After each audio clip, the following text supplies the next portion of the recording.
And again, USF Pro Championship, the biggest field we've seen since taking over the series in 2013.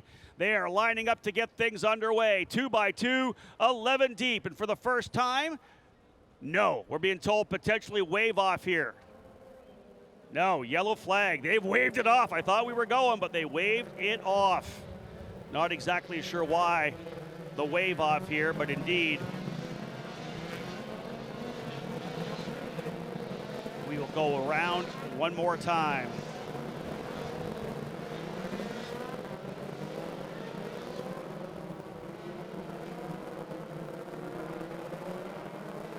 So not quite sure what happened there. Looking like we were going to go green, but no, one more time around. And for the drivers, actually, a good opportunity to kind of circle around here and get a little feel for the racetrack. The USF 2000 drivers went green immediately.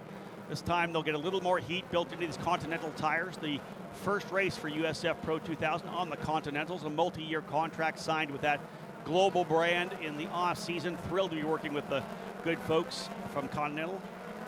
Continental gold and black featured on all of our cars, of course in the paddock as well in their tire compound. Lucky Hughes, no stranger to starting on the front row, one of the title contenders last year in USF 2000, won his share of races. Didn't quite get the job done at the end of the year, finishing in third in points, but he knows how to win races. So the race control did not like how we packed things up. We weren't quite where we needed to be coming out of the corner there, turn number 14. Hopefully they'll do a better job packing themselves up and we'll be able to go green when they get back around. I believe they'll count this lap as well. 25 laps the distance, 45-minute time limit, and that first lap will count. Even though we didn't go green, I believe that first lap will be considered official. Everybody else working their way in. There's those blue-white machines for turn 3. On the front row, lining up at a 14.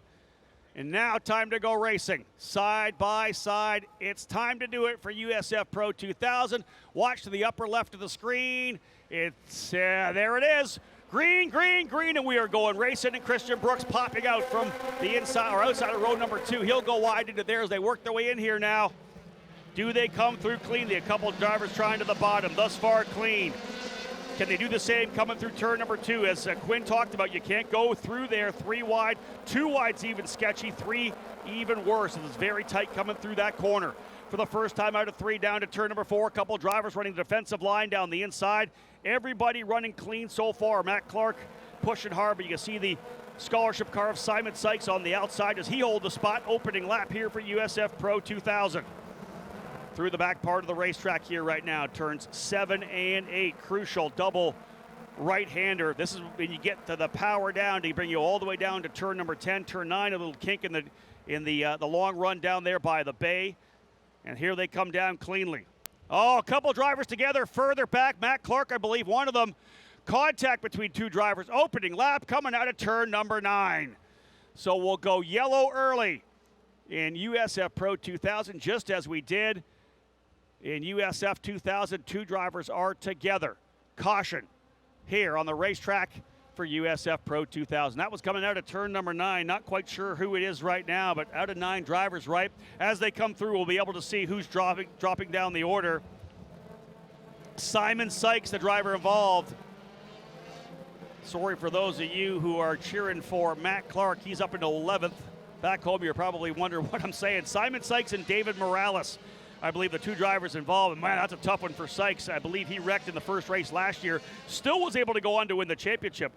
But that's going to hurt both Simon Sykes and David Morales. I'm not sure what kind of a shot we'll get in a replay on that because it is in an odd spot. Yeah, we'll be able to get a shot, but it's going to be way in the back. We'll have to kind of pick that out. But again, everybody's kind of scrapping for positions. They were really good, I think, through the first half of the lap. But indeed, didn't quite get that first one done. Listen, that's what it's all about. The first race of the season, everybody pushing hard. It doesn't take much to lock wheels in these cars, especially you wonder whether or not someone was kind of side by side coming through the kink turn 9 and pinched down a little bit. A lot of the times we'll get that, right front to left rear contact when the driver trying to pinch on a corner. We saw that happen in the USF 2000 start yesterday. Those drivers will be back on the racetrack this afternoon, a 4:55 start for the back end of the doubleheader for USF 2000. The middle rung of the ladder system that is the USF Pro Championships. Starts off with USF Juniors. Those drivers anywhere from 13, 14 up to 17, 18, 19 years of age in the first rung of our program. AMR IndyCar safety crew has arrived on the scene, and we know how good of a job they do. 25 laps, the duration, or 45 minutes, the time limit. Simon Sykes and David Morales not liking the way their season started. Contact coming out of turn number 9. Hopefully we can have a look at the replay there. I know it's going to be far back, but we may get a shot to see kind of what happened. I have a feeling that it was Morales and then Sykes. They started, actually Sykes started in 7th. Morales started back in 13th, so Morales must have had a really good run. Again, working their way out of turn number 14, back onto the front straightaway here. So let's stack them again. How did things happen in the opening lap? Hughes, Brooks, Christian Brooks, we saw pop out to the left from row 2, able to go up to 2nd. So a great start for Christian Brooks. He's already a winner here twice. Won USF 2000 a couple of years ago, won last year in USF Pro 2000. Liam Skeets hold on to his spot in 3rd. Big run for Ricardo Escoto. Started 8th. He goes up to P4, so he leverages the opening lap. Escoto for BN Racing up into 4th. Danny Jazelski from the outside of the front row back to P5. We'll look more at the top 10. But let's have a look at this, guys. It's not the best, but we're going to give you what we can in terms of the incident that happened coming out of turn number 9. It's fuzzy for sure, but watch them come through here. And I expect we're going to see contact right at the apex, so they're trying to go side by side. Oh, that's a hard hit for Simon. No, rather hard hit for Sykes or Morales. Hard to pick up who had the biggest impact there coming over. Someone had some issues coming right down into the corner and went well off. So indeed, we are going to go red right now, and likely the reason for red is so we don't lose too many laps. We do our best to try to get as many race laps as we possibly can, so instead of just circulating around here now and burning out the laps, we do have a 45-minute time window. We'll go red. We'll bring all our drivers back into pit lane, and we'll restack them there, and that'll give the chance for the AMR IndyCar safety crew to get this cleaned up, and then, of course, preserving the laps. We want as many race laps as we possibly can. Let's go back and look at the top 10 while we have a time here. Lockie Hughes, your leader. Brooks 2nd, Liam Skeets in 3rd, Ricardo Escoto and Danny Jazelski rounding out the top 5. Jace Denmark in 6th. Braden Eves, who started 10th, makes up a couple of spots. He goes to 7th. Nikita Johnson 8th, Ethan Ho 9th, and Frankie Mossman in 10th. Matt Clark runs 11th, Hunter Yaney in 12th. Tyke Durst and Nico Baptiste in 13th and 14th. Sean Rashid 15th. Adam Fitzgerald 16th. Avery Towns, Nicholas Montiero, George Garcia Arce, and Logan Adams round out the top 20. And indeed, those drivers in the back, again, probably checking up a little bit. You know something could happen on the opening lap. So if you started maybe the back 5, you probably gave yourself a little bit of room knowing something could happen. And indeed, it did. Tough one for Sykes and Morales. We got the best we could out of the review there, but that driver went hard. Driver's right into the wall, not able to make the kink. So there's going to be significant damage, likely to both of those race cars.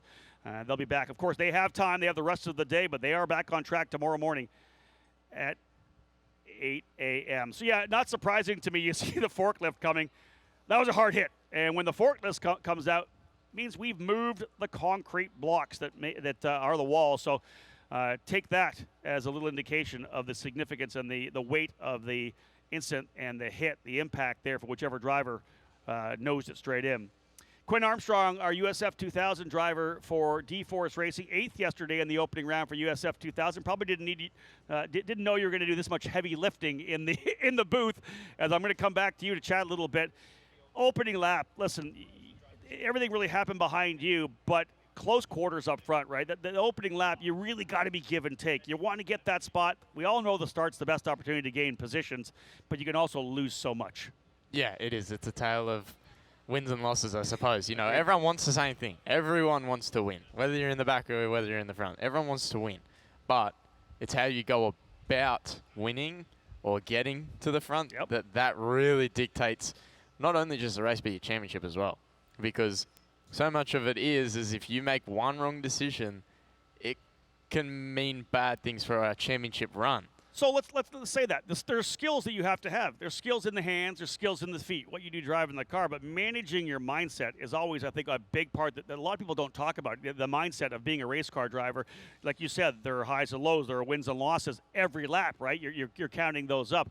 So we've heard the term red mist, right? You can have all the plans. This is what I'm going to do in turn one, but you're always having to adapt with what's around you. You put the visor down, things may change. How hard is it to keep that mindset of, listen, I came in with this race, this game plan, this strategy. When there's the opportunities there, how hard is it to hold back? Oh, it's very tricky, for sure. I mean, I think I learned a lot of it last year. I think that was one of the positives that we took from last year from finishing second. You know, as much as I wish I won the championship, I've learned a lot purely based on the experience of making that wrong decision. You know, getting ahead of yourself, and then it comes back to bite you at the end of the year when, you know, you miss out by those points. And it was, you look back on it and you go, okay, well, those amount of points that I needed, well, had I have made this decision differently, that's where it was. So I told you, I was talking to James Hinchcliffe earlier on. He was here in the Indy Next program when he was started on pole, got taken out by a driver further back who tried to dive in. And the thing James came right back with was, that happened in the first race. I had to fight all the way back, and I lost the championship by 1 point. You go back, like, you could gain those points back, but he scrapped that point that he lost in that opening round. Like you said, right? You learn more from your failures than you do your successes. To have that, you have to have that mindset that if it's a championship run. Yeah, 100%. You know, I mean, a lot of people say there is no losses, there's only learning lessons. So, and I do agree with that a lot. You know, it's so long as you have the right mindset, though. It's very easy to just have a loss, whether it be putting in a wall or whether it be losing 2 positions on a start. It's how you come back from that. That really dictates a lot of how the rest of the year goes and how the rest of your career you could even link it to, because it's how you learn from these mistakes, these things. That's really what changes your path. I saw something earlier today, and it was the term fail, and that was first attempt in learning, which I thought was really interesting. And the same thing you said, you're as a young driver, every time you make a mistake, whatever it may be, you get to come back and be a little bit stronger. It toughens you up when you make a mistake because you're learning a little bit more. Yeah, for sure. I mean, there's so many quotes for it, and it really proves to yourself that you're not the first person to go through this. It's very true. It's, you know, you may think, damn, this is really hard, because it is hard. But, you know, there's been plenty of people that have been in these situations before you, and not even just in racing, in life, you know, things like that. So you've got to recognize that there's plenty of people that have turned around. There's nothing stopping you from, you know, just really owning the situation and moving forward and really just having it in you to go, okay, this has happened. I can't go back in time and change it, but I'm going to make the next one better. That's exactly it. And just being told, folks, by Race Control, just to bring you up to speed, both drivers are okay, out of the car and fine, which is good. It was a very hard impact, as we know, but that's what these cars are designed for.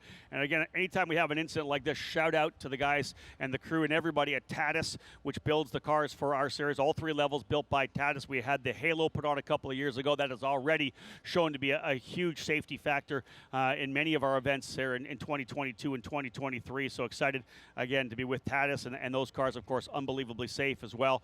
Field back on pit lane, as we said. Lockie Hughes, the driver, was able to hold on to the lead. Christian Brooks doing a great job to work his way back up in to P2. Started 4th, goes to 2nd, so a good start for him on the opening lap. We did put 4 laps in, so we'll have 21 still to go. Again, work being done on the wall to get it put back into place after hard impact here. Simon Sykes and David Morales, the 2 drivers involved in the incident, coming in to turn number 9. Liam Skeets holding station in 3rd, the rookie driver. Ricardo Scotto jumping up into 4th. Danny Jazelski started on the outside of the front row. I often think outside of the front row, you're kind of a sitting duck here because you're getting the jump. Everybody else is diving around you. You want to make sure you don't jump start and get by the leader, so you may be off a little bit on the throttle. Further back, you may be a little early and you're okay. Jazelski holding on to P5. Jace Denmark in 6th. Braden Eves up to 7th. Nikita Johnson, winner here last year in USF 2000. He's in the 8th spot. Ethan Ho and Frankie Mossman rounding out the top 10. So still lots of time to go in this one here. Rob Howden here alongside Quinn Armstrong. So again, waiting for things to get back underway. You can see the AMR IndyCar safety crew cruising around there. In the back part of our shot here, I'm expecting that's going to be the final car. We did see one car already brought in. Anytime you see the car with maybe the plastic, they call it the diaper underneath, there's an opportunity potentially for an engine issue or maybe damage to the gearbox. You want to make sure that none of that gearbox oil ends up on the racetrack. So this will be the second car coming in. The work still being done on the wall itself. Yep, there's that car coming in. I don't see a diaper underneath that machine. That's Simon Sykes' car, so likely the most damage to David Morales. That's the USF Pro Championships liveried car of USF 2000 champion from last year, Simon Sykes. An inauspicious way to get things underway for the champion who has very high hopes for 2024. But as I said before, I believe he was in an incident at the start of race 1 last year, but still was able to go on to win the championship. It's something I've said many times, Quinn, and it's interesting, is that everybody wants to win the first couple races of the season. You want to win at St. Petersburg. But I went back and kind of looked at the results from 2021, 2, and 3, and the drivers that won in USF 2000 did not go on to win the championship, which is, I think, a very interesting stat for the last couple of years. A little different potentially here in USF Pro 2000 as we've had some guys do extremely well and go on to win the title.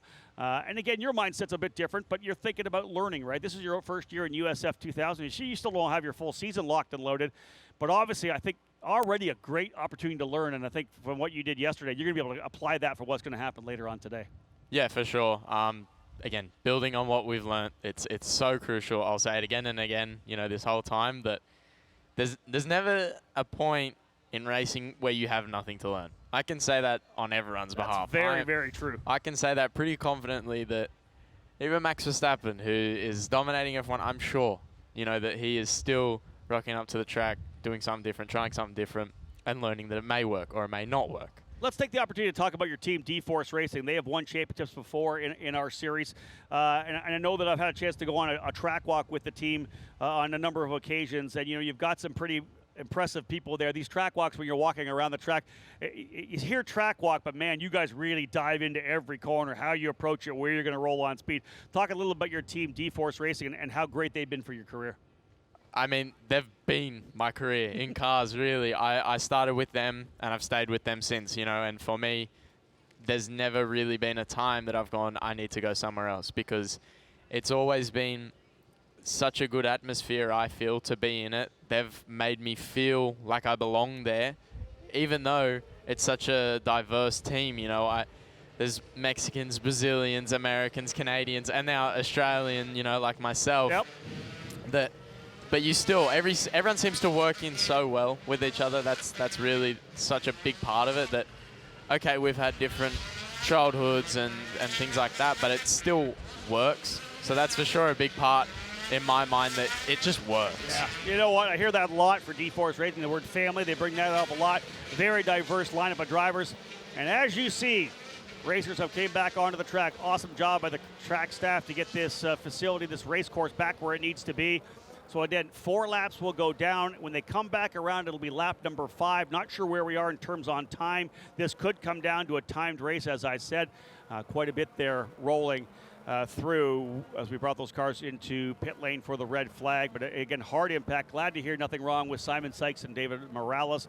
The teams will now go to work. They're back on track early tomorrow morning for their second race. So lots of work to be done on both those race cars to get them repaired and back out here once again. So we'll have 20 drivers come back out here to take the green once again. Hughes, Brooks, Skeets, Escoto, and Dozelski will be the front 5. It'll be a single file restart.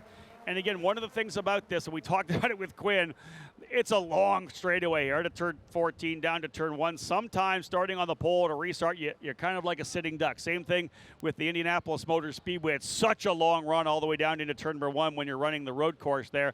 It'll be a necessary jump for Lockie Hughes to make sure he keeps Christian Brooks at bay. He'll likely defend to the inside.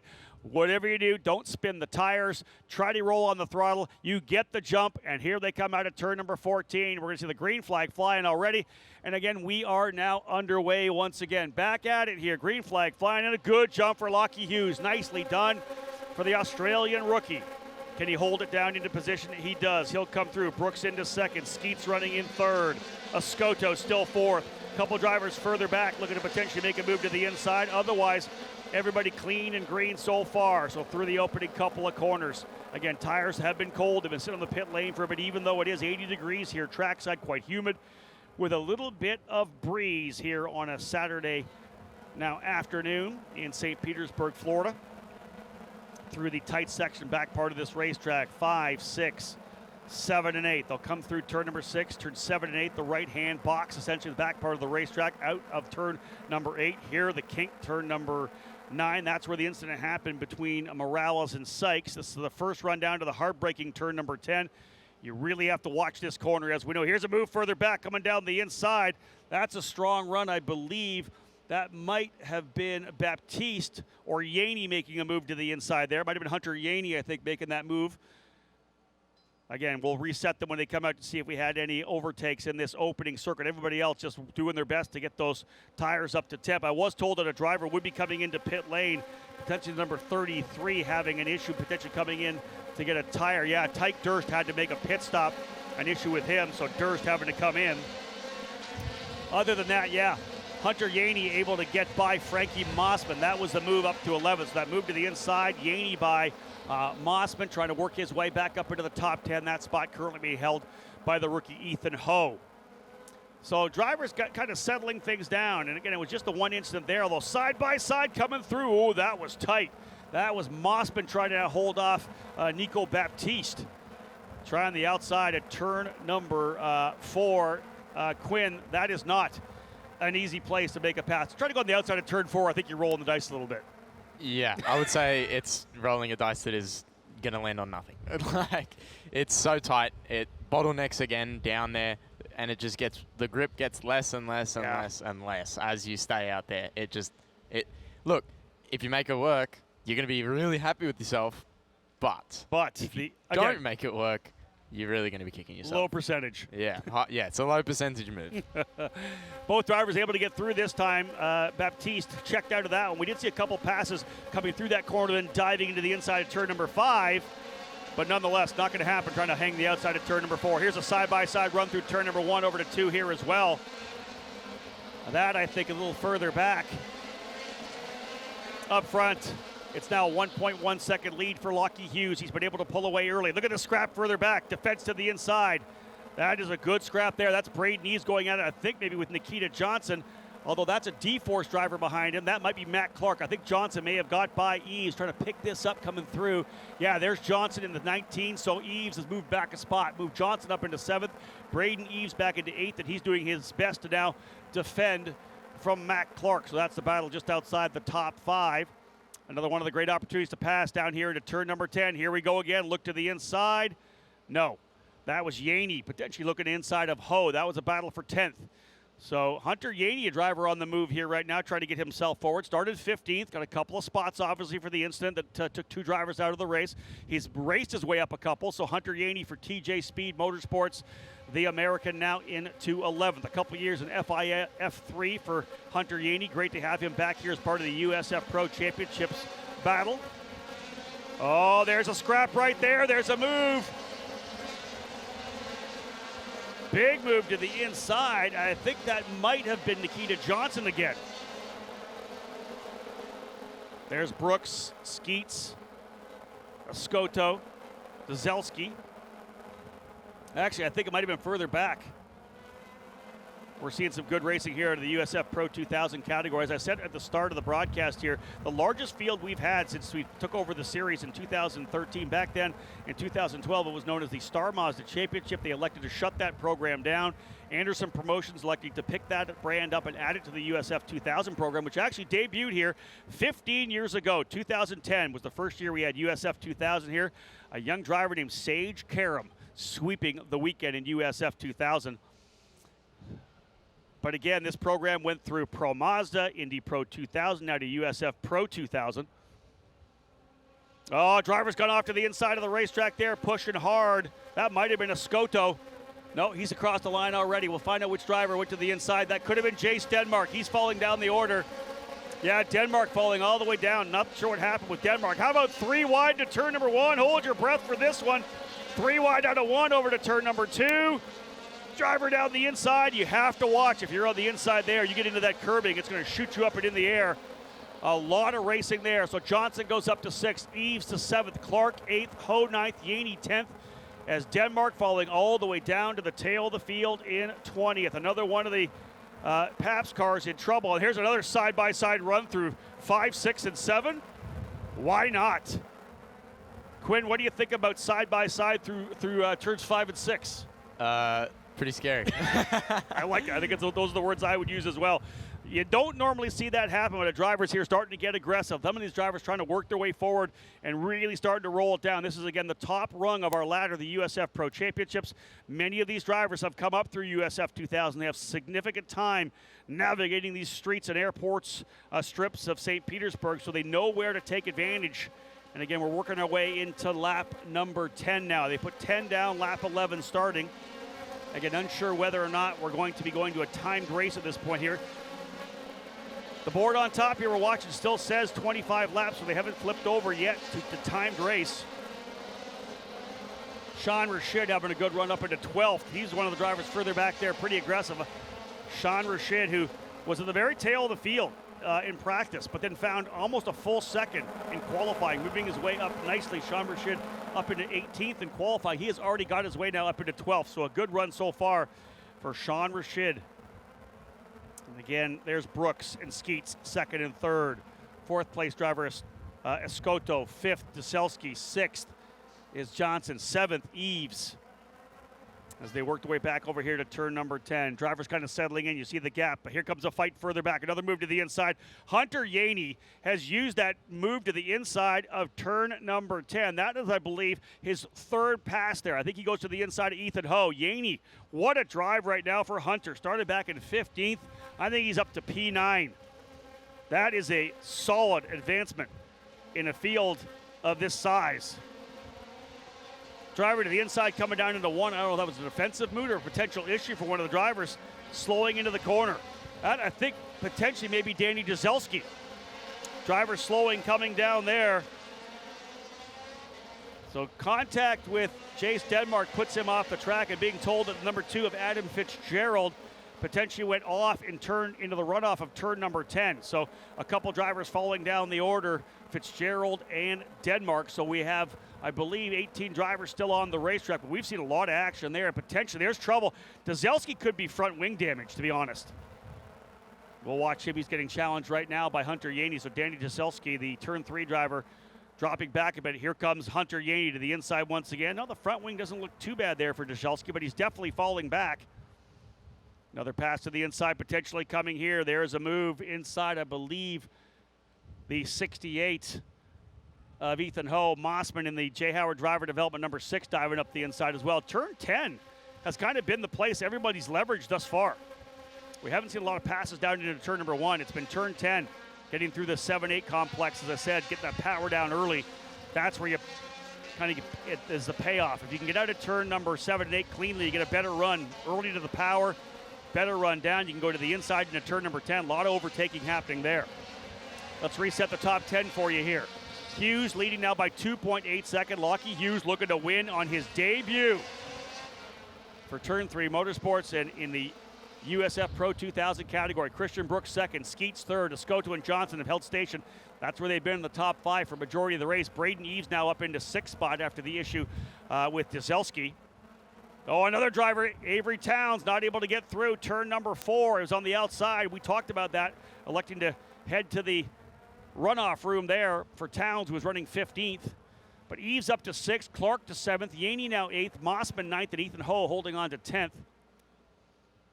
Hopefully we'll see Avery Towns able to get back around and onto the racetrack once again. Overcooked it coming into 4. Was kind of getting pushed up the inside there by George Garcia-Arce and Tyke Durst. Electing, there he is right there. So yeah, able to continue. Good job for Avery. He's only running a limited amount of events here in 2024. Going to do a ton of testing on the season to prepare for a full program in 2025. I like that idea for the young driver out of Texas. Hughes trying to win from pole here. Again, the bonus point for winning from pole. Fast lap of the race, another bonus point. Most laps led. He's got that done already, as we're now into 13, so he's already got that bonus point as well. He's, I think, now the fastest driver so far, maybe Nikita Johnson. A 1:10.656, Nikita Johnson for VRD Racing in the number 17 P5 right now. Fast lap of the race. Nice little extra bonus point for him as they run on the racetrack. 12 laps still to go. We're past the halfway point for USF Pro 2000. Lockie Hughes out front. Again, Lockie Hughes went head-to-head with Simon Sykes for the first half of the 2023 season in USF 2000. Had some issues at Mid-Ohio. That's where the wheels kind of fell off the wagon there, an incident with him, and then an issue in the race following after the damage to the car set him on the sidelines on the formation lap. That kind of opened the door for Simon Sykes to walk away with the championship. But this kid is a talented driver for sure. We'll give a shout out to the Hughes family back home in New Zealand right now.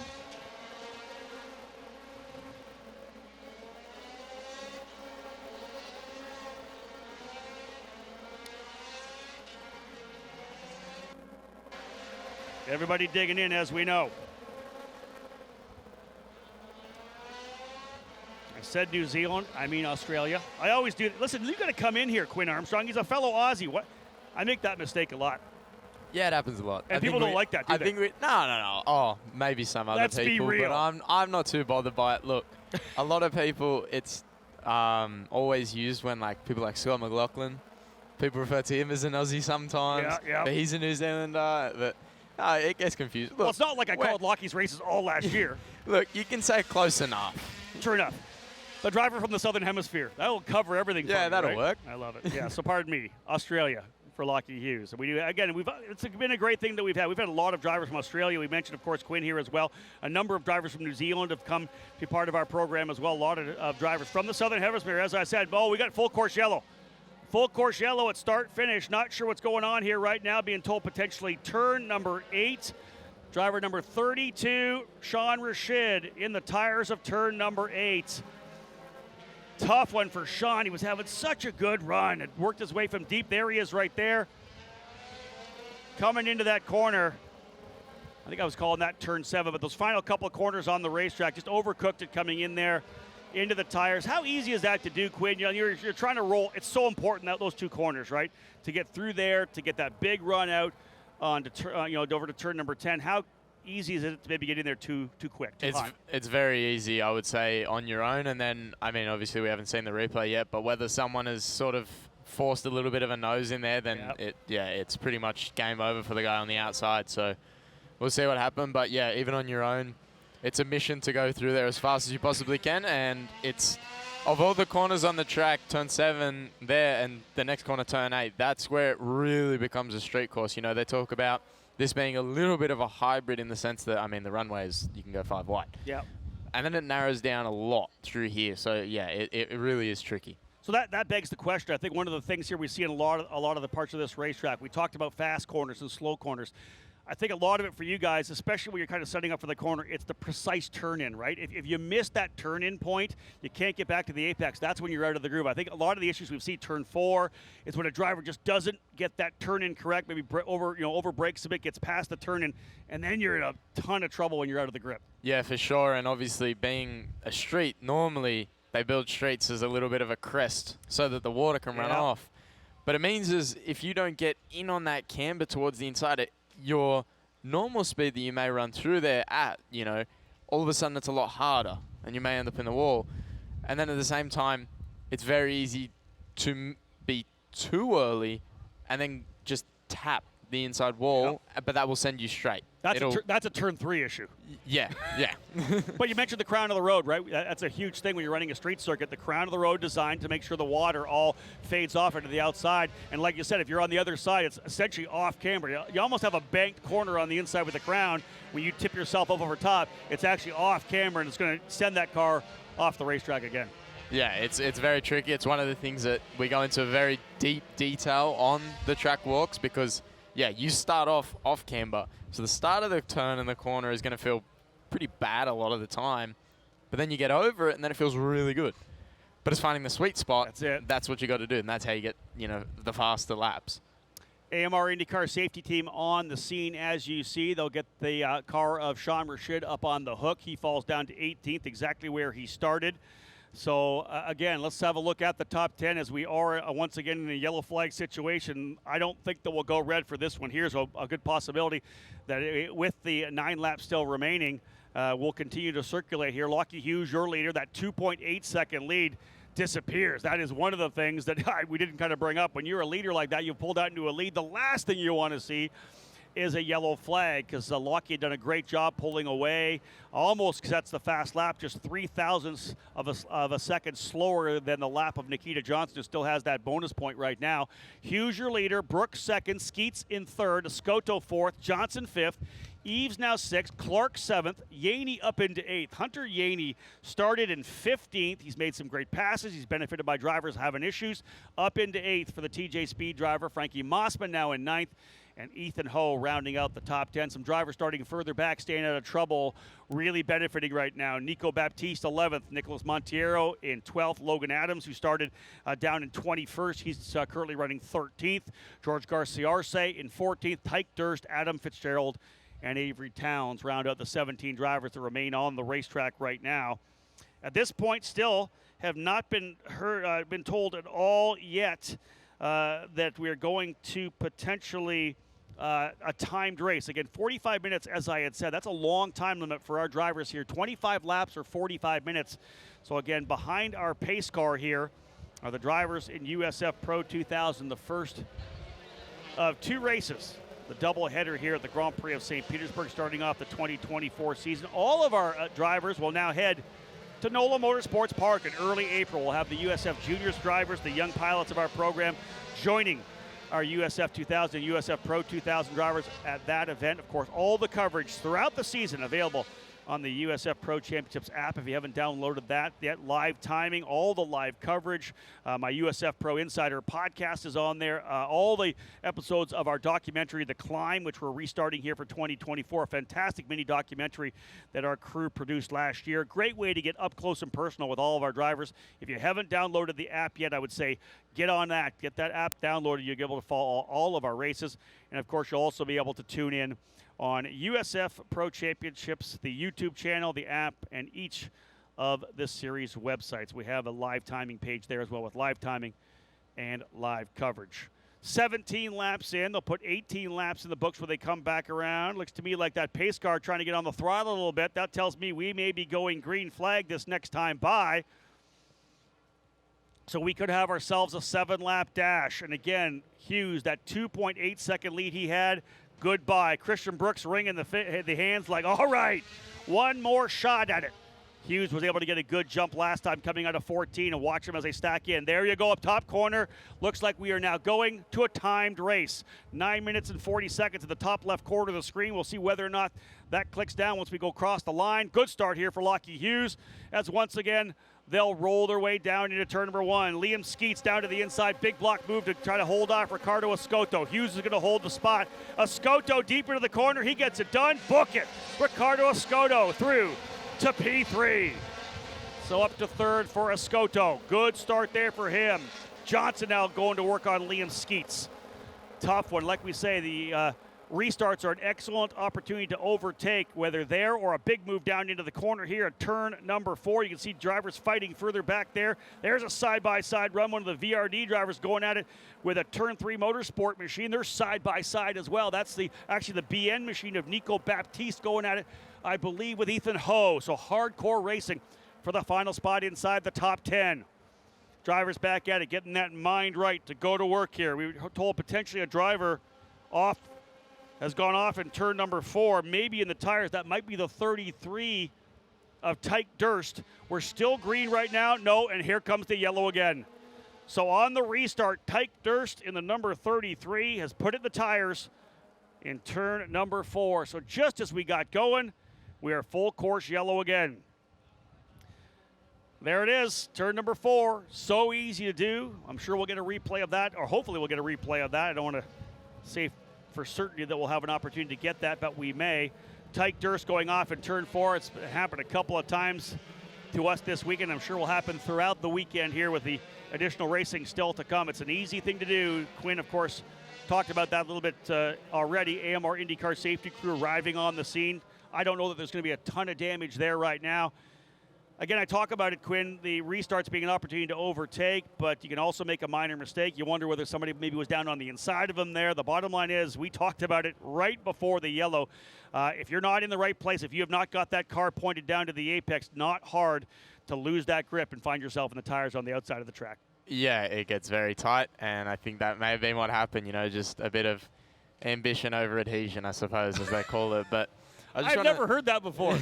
I got to write that down. I just want to say one thing, actually, a little bit off topic, but this AMR safety team is the best in the world. That's it. I watch plenty of racing. Like, if I'm not racing, your best bet is I'm watching some. And I'll tell you what, the amount of races I watch where there is no racing because there's been an incident on lap 1 and they take too long to get a car out of the wall, whatever it may be, the guys and girls down at AMR, they all deserve a well and truly big pat on the back because, I mean, look at that. The car's already out of the wall. They're already, you know, on it. They're straight on it. They're straight on the scene. They get the job done. And it really means a lot to us race car drivers. Maybe not if you're in the lead. You may want the race to be over already. But it really does because you want to drive. Everyone wants to race, you know. So what they do makes it so much better. And I have to point that out because I'm always watching and I see what they do compared to what everyone else does, and it's second to none. And look how quickly this is done. Again, a huge positive that we have in the USF Pro Championships is our, of course, relationship with IndyCar that provides us with the AMR IndyCar safety team. They got this thing back. Look at this. Already 1 to go at the start-finish here. We're going to be going back to green flag this next time by. Pits now closed, our 5-lap rule, so nobody allowed to go into the pits here to wrap things up. If you're in, you're in. But again, as Quinn said, it's just such a fantastic addition to our program to have the AMR IndyCar safety team there. Not only do they know our drivers, they know our race cars if something were to happen, they are so quick to the scene to get things underway. I always go back and talk about an incident that happened in Toronto a number of years ago when Harrison Scott ended up coming into the end of the back straightaway, got up in the air, was upside down, and he literally would tell us he doesn't think he was even done sliding on the roof yet before he saw the feet of the guys from the AMR IndyCar safety crew running from their position. They were there immediately when he stopped. They got him cleaned up, and of course we're right there to take care of our drivers. So not just the ability to get the incidents cleaned up so we can go back to green flag racing, because that's what it's all about. You guys need green flag racing, not cruising around under a yellow, but also them being here, the level of care that they're going to give to any drivers that get into an incident. They know our cars inside and out, so when things happen, they're able to fully dive in, assess the situation, and take care of our driver's safety. Again, one of the huge positives, the benefits of the USF Pro Championships, one of the things that we have over a lot of other organizations. You mentioned the expediency they have of getting these incidents cleaned up. Now, I'm sure, as you said, Lucky Hughes would have liked to have seen a long yellow to wrap things up, but indeed not happening right now. We will be going back to green flag racing when they come back around. 20 laps in the books. We saw the time limit there before we went, so ideally we'll see that clock come back up to see where we are in terms of the event itself. But again, Lockie going to go down to the inside here. Christian Brooks trying to see if he can't play the games, staying in the gearbox right there as well in the mirror of Lucky Hughes. And I think he may have got a good jump this time. Green flag flying once again. Here we come. Yeah, Lucky knows he's got to go down to the bottom of the racetrack this time. Christian Brooks has won here in both USF 2000 and USF Pro. Does he make a move to the inside, or does he try the outside? Coming around in turn number 1, not quite enough. Escoto has gone to third on that last lap, holding his position, and Lucky Hughes has defended here again on a restart. Lockie showing everything he needs to do to score the victory here today as Christian Brooks very aggressive. Escoto having to dive down the inside as well. Nikita Johnson from P5 trying to find a way by Liam Skeets. So expect these last couple of laps to be hectic. A driver has gone off further back of the track. Not sure which that was, off in turn number 4, but not into the barrier, off into the runoff. So that will not bring out a yellow flag. Again, wondering whether or not we're on time or on laps. I don't know as of yet, but Hughes is out front. Things are looking good here so far for Lucky Hughes. He has defended multiple times off of restarts. Christian Brooks just not quite enough. And again, a P2 position still would be good for Brooks. Escoto, Skeets, Johnson, top 5. Eves, Clark, Yaney, Mossman, and Ho cap off your top 10. Look at the fight here further back as well. That is a good scrap between Baptiste and Ho. That's for the final spot in the top 10. There's a number of drivers going at it. Yeah, how about this? Big move to the inside further back. That's actually 11th and 12th. Those are teammates, I believe. Montiero and Garcia Arce going at it. Everybody digging in. And I like the fact that the drivers in the back getting really good seat time, working hard together. Here's a really good scrap. That is literally 10th back to 16th right now as they are fighting it out. And you can see them going at it. Oh, big move to the inside. Big block to the bottom, and the driver's gone around. That's the 77 around. Scotto, the BN machine spinning. He's going to be right in the middle of the racetrack. Field has rolled through. Hopefully he'll be able to get this thing fired and out of the way. He's right in the middle of the track. We are still green, so we're racing until we see the yellow. He's just trying to get that thing back in gear. Another driver coming through. Scotto spinning from third. It's going to put Skeets back up onto the podium, and P3 is Scotto falling back into 16th. Again, waiting to see whether or not we see the yellow. It all depends on if Scotto can get that thing righted and back, working its way around the track. Look at the gap that Hughes already has. Lockie Hughes is good. White flag flying this time by. This will be it for the drivers in USF Pro 2000. Lockie Hughes looking to win in his USF Pro 2000 debut. Those of you up early in Australia, I'm sure you're pumped for this one. Can he bring it home? A multi-time winner last year in USF 2000. Actually won at least one race in the first 4 events on the year. Yellow flag is out. Scotto doesn't go anywhere. Lockie Hughes will take the victory as yellow flags fly.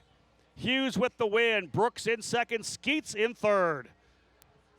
So Ricardo Scotto did the best he could after looping coming out of turn number 4. You wonder whether or not there was contact there as well. I don't know if we can get a replay of that spin for Ricardo Scotto. He had made a great move on Liam Skeets to take over third and get himself up onto the podium in BN Racing's return to the series. But not quite as he went around. And, of course, bringing out the final yellow as the drivers raced as well as they could. Nikita Johnson goes up to 4th as a result. It's a top 5 finish for Braden Eves. Matt Clark finishes up in 6th. Hunter Yaney in 7th. Frankie Mossman 8th. Nico Baptiste in 9th. And Ethan Ho rounding out the top 10 as Baptiste was able to get by Ho. Great run for Nico Baptiste, the Colombian, having a solid drive up into the top 10. Started in 16th, ends up 9th. Ethan Ho rounding out the top 10. So field cruising around at caution speed. And this driver here, a nice, slow, leisurely run to the checkered flag as Lockie Hughes, Turn 3 Motorsports, going to win here in the opening round of the 2024 USF Pro 2000 Championship presented by Continental Tire. A flag-to-flag victory.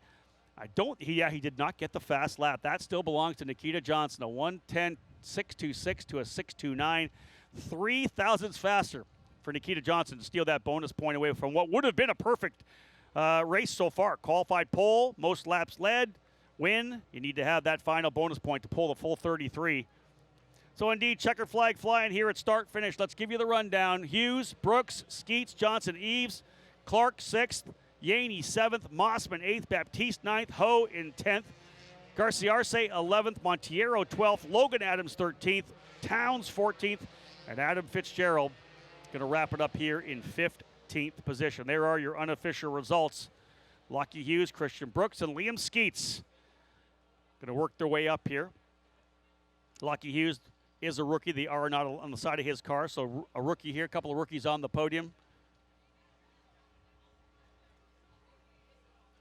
And again, we'll wait for those drivers to come back around. These drivers here, the ones at the tail, starting outside the top 15, I think doing exactly what they needed to do. Get full distance runs, bring the car back in one peep. Baptiste, Montiero, Logan Adams, a rookie driver as well. Garciarce, Durst, Fitzgerald, Towns. Good call to just work this thing back home and make sure you can make some adjustments for tomorrow morning's race. All about getting the track time, that extra that they need to dial things in throughout the year.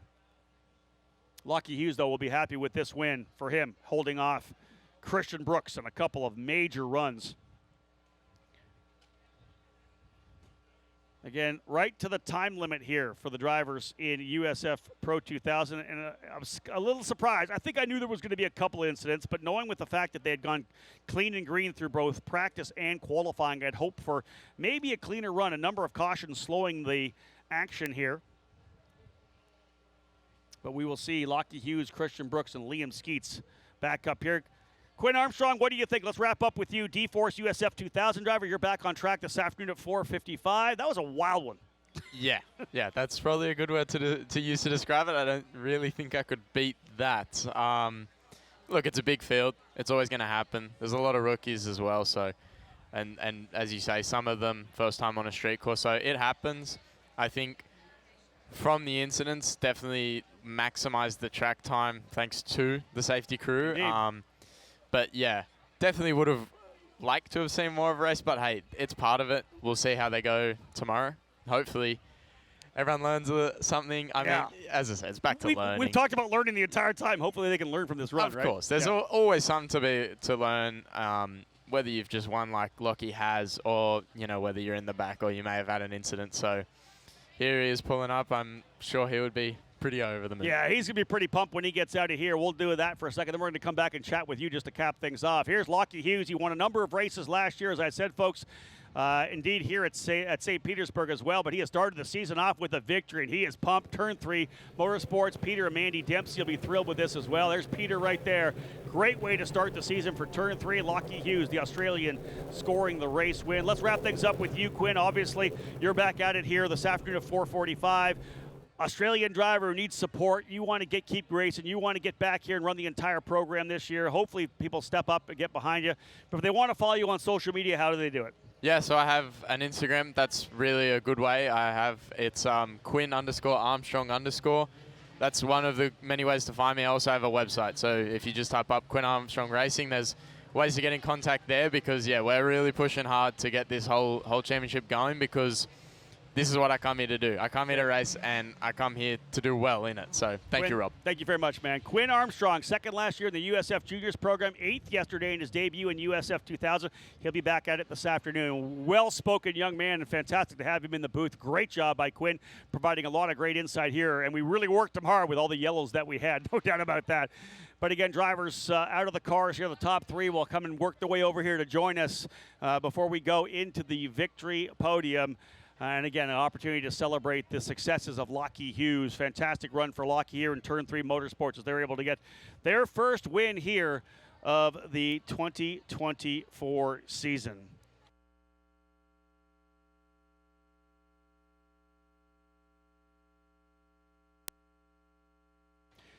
Well, Todd, that was a wild one. I know you stood in the back. Todd Lewis, again, the voice of the event, joining us here. A lot of great racing and a wild one for sure. Oh, yeah, this is absolutely the opposite of what we saw in USF Pro 2000 in terms of their practice and qualifying. It was green absolutely all the way through, everybody behaving themselves, but again, aggression comes out during the races. Great job by Rob Howden and Quinn Hughes calling that USF Pro 2000 race an exciting run, and lots more action to come here this afternoon up on the Firestone Grand Prix of St. Petersburg, presented by RP Funding. But again, USF Pro 2000 again tomorrow morning, but more USF 2000 this afternoon. Yeah, still more racing to come. The USF 2000 drivers will wrap up their program, of course, this afternoon at 4:55. USF Pro 2000 back at it. There are a couple drivers that have work to do on their cars, so that teams are going to be busy. They're back at it tomorrow at 8 o'clock, folks. We are up against the schedule here, so we're not going to be able to stream our podium live here on the USF Pro Championships channels. We want to thank you so much for tuning in, folks. We do appreciate it. Lots more racing to come. As we said, we're back at it this afternoon, 4:55 for USF 2000. On behalf of Quinn Armstrong, who did such a great job, my name's Rob Howden. Bye for now.